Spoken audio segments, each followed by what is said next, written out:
हम सबको, जिस व्यक्ति ने भी इस धरती पर जन्म लिया है, सबको महाभारत का सामना करना पड़ेगा। महाभारत मतलब चैलेंजेस। अब आप फिर से शस्त्र उठाएं और कुरुक्षेत्र में दाखिल हो जाएं। सिर्फ क्षमता विजय का रीजन नहीं।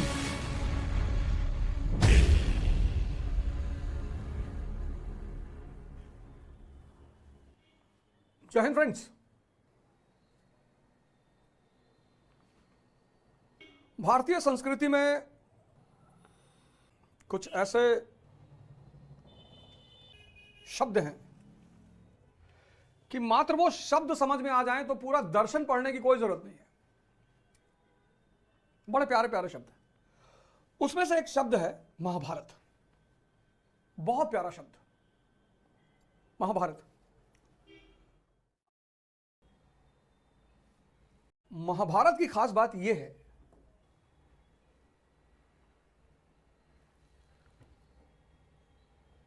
कि ऐसा कोई व्यक्ति नहीं है जिसके जीवन में महाभारत ना हो। है ही नहीं।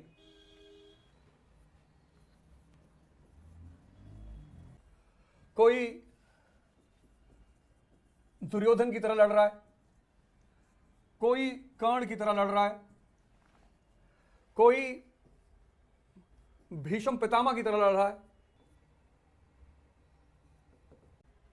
कोई अभिमन्यु की तरह लड़ रहा है।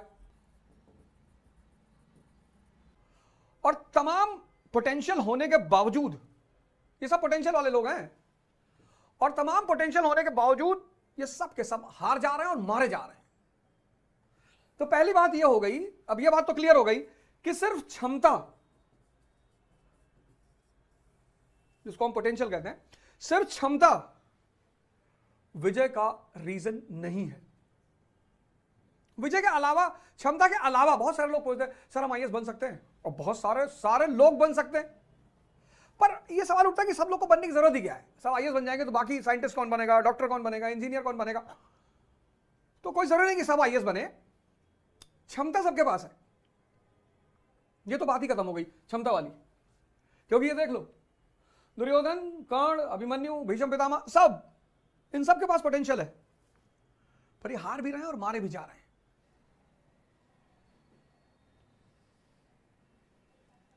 यानी विक्ट्री के लिए कोई और सूत्र काम करता है। क्षमता के अलावा, पोटेंशियल के अलावा विक्ट्री के लिए कोई और सूत्र काम करता है। क्या है वो सूत्र? क्षमता तो चाहिए ही चाहिए, पोटेंशियल तो चाहिए ही चाहिए। बिना एलिजिबिलिटी के आप फॉर्म ही नहीं भर सकते।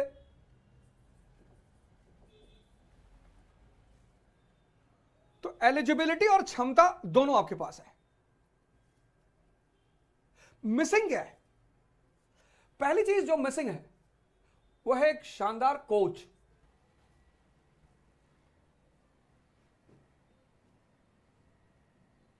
और चौथी चीज जो मिसिंग होती है वो है जुनून। सब में नहीं होती। ये दो चीजें सबके पास हैं, पर ये दो चीजें सबके पास नहीं है। किसी का जुनून 10 दिन में शांत हो जाता है, किसी का 15 दिन में, किसी का 1 महीना में, किसी का 5 महीने में। कोई पहला अटेम्प्ट देने के बाद जुनून लेस हो जाता है कि भैया अब नहीं लड़ पाएंगे। ये तो सबके पास है। ये पोटेंशियल और एलिजिबिलिटी तो सबके पास है, इसके बिना तो आप अंदर आओगे ही नहीं। लेकिन कोच और जुनून, कोच वो आदमी जो आपको सिर्फ रास्ता दिखाएगा, बस।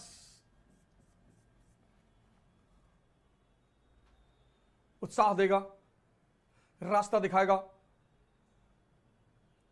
आपके चुनौतियों को कम करेगा। जब तक आप जीत नहीं जाएंगे तब तक आपके साथ रहेगा कोच। ये आपको रास्ता दिखाएगा, आपके चैलेंजेस को खत्म करेगा, आपको मोटिवेट रखेगा, और एंड मतलब विक्ट्री तक यह आपके साथ रहेगा। जब तक आप जीत नहीं जाएंगे तब तक यह आपका साथ नहीं छोड़ेगा। अब आईएएस की जो परीक्षा है यह एक चक्रव्यूह की तरह है। कैसे? इस परीक्षा की जो सबसे बड़ी आवश्यकताएं हैं, 6 आवर्स सिटिंग, डिस्कशन,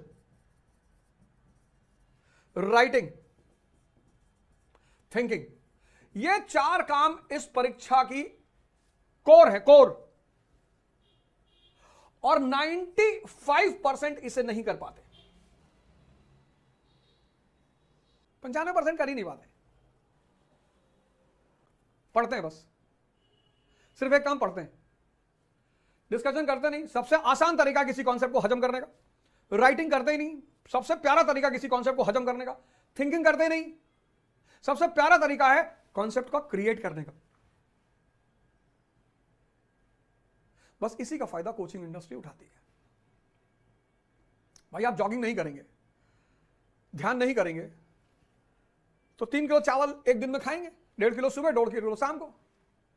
कहां से बॉडी कितना पैनक्रिया करेगी, क्या करेगी पैनक्रियास? और चावल खाओ तो ठीक है, बर्गर, रोल्स, मोमो और न जाने क्या क्या।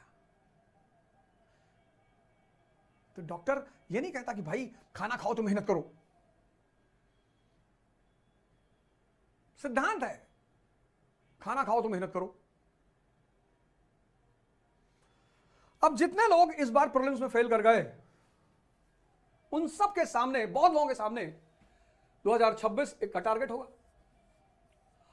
अब जिनके पास पैसा होगा उन्होंने तो बड़े बड़े संस्थान ज्वाइन कर लिए होंगे फिर से, पर कोई फायदा नहीं है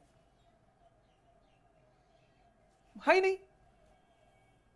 फिर आप वहीं खड़े रहोगे 26 में, फिर वहीं खड़े रहोगे। मेटामॉर्फिन खाने से शुगर ठीक नहीं होगी, दब जाएगी। रिवर्स करना है तो मेहनत और ध्यान। 1.5 किलो चावल की जगह 100 ग्राम चावल, और फिर 5 किलोमीटर की जॉगिंग, तब परिवर्तन आएगा, ऐसे नहीं आएगा। तो कर लो ज्वाइन। एक्चुअली इस एग्जामिनेशन को ऐसा डिजाइन किया गया है, चक्रव्यूह की तरह डिजाइन किया गया है इस एग्जामिनेशन को। जैसे महाभारत में आपने चक्रव्यूह सुना ना, कि अभिमन्यु चक्रव्यूह में घुस गया, अब घुसना तो आता था, निकल नहीं पाया। तो ये जो परीक्षा है ये बेसिकली एक चक्रव्यूह की तरह डिजाइन किया गया है, कि चक्रव्यूह में घुस तो बहुत सारे लोग जाएंगे, पर वो सारे के सारे निकल नहीं पाएंगे। जैसे कॉलेज का एग्जाम है, यूनिवर्सिटी का एग्जाम है, तो कॉलेज और यूनिवर्सिटी के एग्जाम में क्या है कि जब एग्जाम आएगा तो 1 महीना पढ़ लेंगे, और वो भी एग्जाम में 10 क्वेश्चन इंपॉर्टेंट मिल जाएंगे। चलो वो 10 क्वेश्चन नहीं भी फंसे तो सीनियर्स बोलते हैं कॉपी पेपर भर देना, जो तुम्हारी पेपर शीट है वो भर देना, बढ़िया से अंडरलाइन कर देना, हेडिंग डाल देना, पास हो जाओगे। ये तो हमारी कॉलेज और यूनिवर्सिटी की लाइफ है आमतौर पर। लेकिन जब कंपटीशन में हम आते हैं तो एक तो पैटर्न चेंज हो जाता है। वहां जानकारी चेक करते हैं, यहां समझ चेक करते हैं। 98% लोग कॉलेज और यूनिवर्सिटी से बाहर निकलकर फिर पढ़ते ही हैं। मतलब मैं मेजॉरिटी लोगों को जानता हूं जो परेशान है, जो सिर्फ पढ़ते ही हैं और बहुत पढ़ते हैं, और बहुत पढ़ने के बावजूद उनका सिलेक्शन नहीं होता। अब एक तरफ तो पेपर की रिक्वायरमेंट नहीं पता, महाभारत जो महाकाव्य है उसको मैं बहुत अच्छा मानता हूं, और कम से कम हर इंसान को एक बार उसे पढ़ना चाहिए, क्योंकि महाभारत ऐसा नहीं कि एक बार अर्जुन के जीवन में घटी, पांडवों के जीवन में घटी। हम सबको, जिस व्यक्ति ने भी इस धरती पर जन्म लिया है, सबको महाभारत का सामना करना पड़ेगा। महाभारत मतलब चैलेंजेस, सिंपल। महाभारत मतलब चैलेंजेस ऑफ लाइफ। अब उसमें कोई दुर्योधन की तरह है, किसी की सुननी ही नहीं है, कोई कर्ण की तरह है, गलत संगत है, कोई अभिमन्यु की तरह है, चक्रव्यूह में जाना पता है, आना पता नहीं है। अर्जुन स्ट्रेस में है, प्रेशर में है, लेकिन उसका प्लस पॉइंट यह है कि उसके पास गुरु है। इस जीवन के महाभारत में जिसके पास गुरु है, वो इस महाभारत को जीतेगा भी और इस महाभारत से बाहर भी निकलेगा। तो जैसे ये महाभारत है, ऐसे ये सिविल सर्विस है। प्रीलिम्स का रिजल्ट आया, बहुत सारे लोग नहीं क्वालिफाई कर पाए। फेल शब्द का मैं इस्तेमाल नहीं करता। इस दुनिया में जो मस्त है, व्यस्त है, स्वस्थ है, वो सफल है। सफलता कोई ऐसी चीज नहीं है कि आप आईएएस नहीं बने तो आप सफल नहीं होंगे, आप डॉक्टर नहीं बने तो आप सफल नहीं होंगे, आप इंजीनियर नहीं बने तो आप सफल नहीं होंगे। ये सब कोई पैरामीटर नहीं है, सब बड़े घटिया टाइप के पैरामीटर है। आपको आईएएस बनना है, वो एक अलग पॉइंट है। तो अब प्रीलिम्स का रिजल्ट आया, बहुत सारे लोग नहीं क्वालिफाई कर पाए, बहुत सारे लोग नहीं क्वालिफाई कर पाए। उनको पता भी नहीं कि अब क्या करना है, कोई शेड्यूल नहीं है, कोई गाइड करने वाला नहीं है। ये पूरे साल की जो धारा है, आपस में ही सर मारना है, आपस में ही कुछ करना है, कुछ का कुछ करना है। 5 दिन पॉलिटी पढ़ ली, फिर करंट अफेयर्स पे चले गए, फिर कहीं जाके टेस्ट सीरीज कर ली। मतलब कोई डिजाइन्ड चीज नहीं है।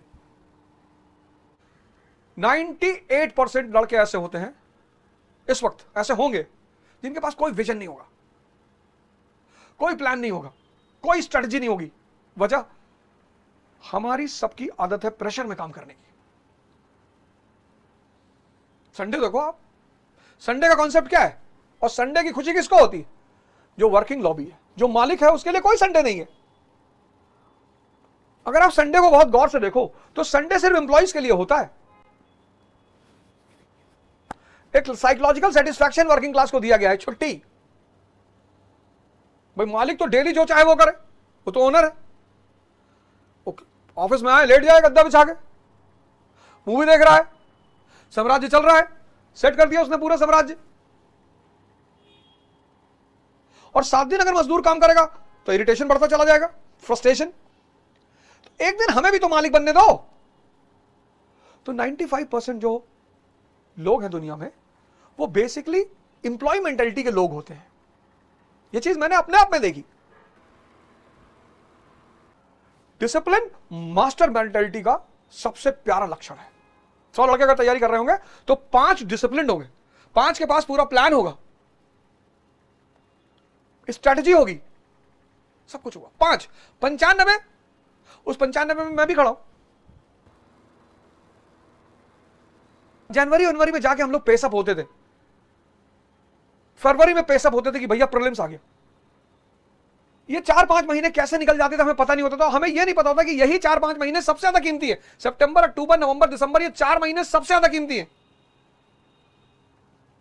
और ये 4 महीने ऐसे ही निकल गए। No plan, no priority, no strategy, nothing. तो 2026 खाली नहीं जाना चाहिए। आप अपने आप को अकेला ना समझे, आप अपने आप को असहाय ना समझे। प्रीलिम्स के दुख से आप बाहर निकाल आ चुके होंगे। अब आप फिर से शस्त्र उठाएं और कुरुक्षेत्र में दाखिल हो जाएं। और इस बार कुरुक्षेत्र में आप अकेले नहीं होंगे।